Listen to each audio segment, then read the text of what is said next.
If you were suddenly exposed to the vacuum of space, you wouldn't explode. You wouldn't instantly freeze. But in less than 15 seconds, you could lose consciousness. Here's what really happens to the human body in space. It is a rather persistent and dramatic image, isn't it? An unfortunate astronaut, their helmet cracked, floating untethered into the endless black. In a flash of cinematic horror, we are often shown their body grotesquely swelling before exploding in a silent, gory display. Or perhaps they freeze solid in an instant, a human icicle adrift in the cosmos. These are powerful, memorable scenes. They make for thrilling cinema, a quick, brutal end. But the reality is quite different and far more interesting. The truth is your body would not explode, and nor would you instantly freeze. The physics and biology are far more subtle. The human body is remarkably resilient and self-contained. It is designed to maintain its internal environment, homeostasis, and it does not surrender control easily, even under extreme duress. An unprotected jaunt into vacuum is usually fatal without swift intervention, but it's not the instantaneous, explosive end films show.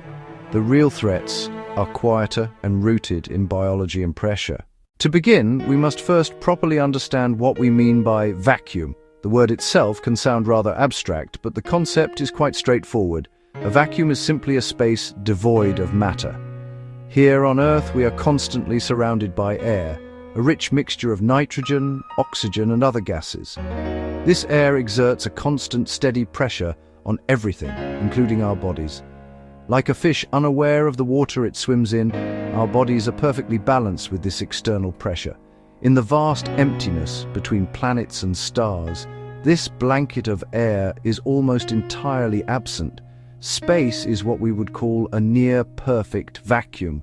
There is no air to breathe, the most immediate problem.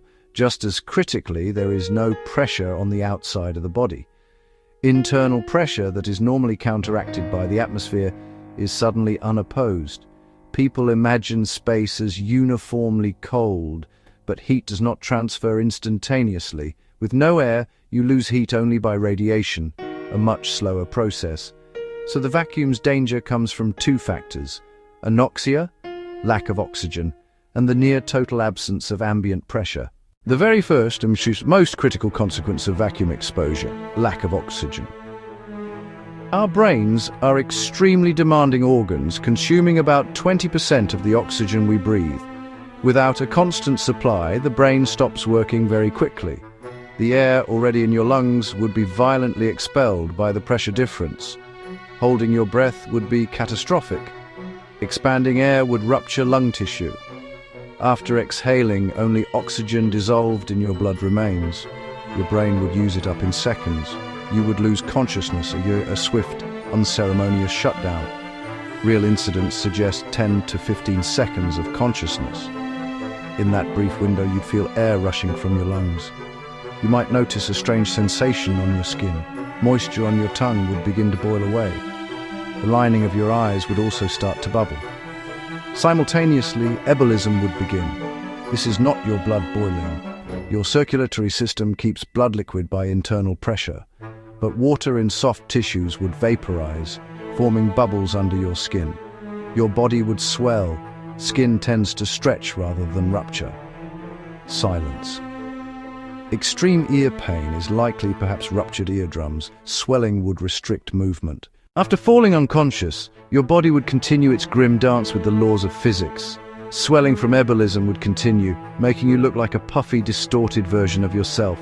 Nitrogen dissolved in blood would come out of solution, forming bubbles in veins and arteries, an extreme form of the bends. These bubbles could create blockages, damaging tissues and organs.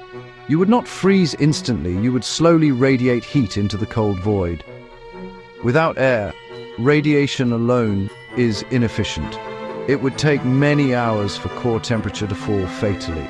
Direct sunlight would cause intense heating and severe sunburn on the lit side, while the side in shadow would slowly cool.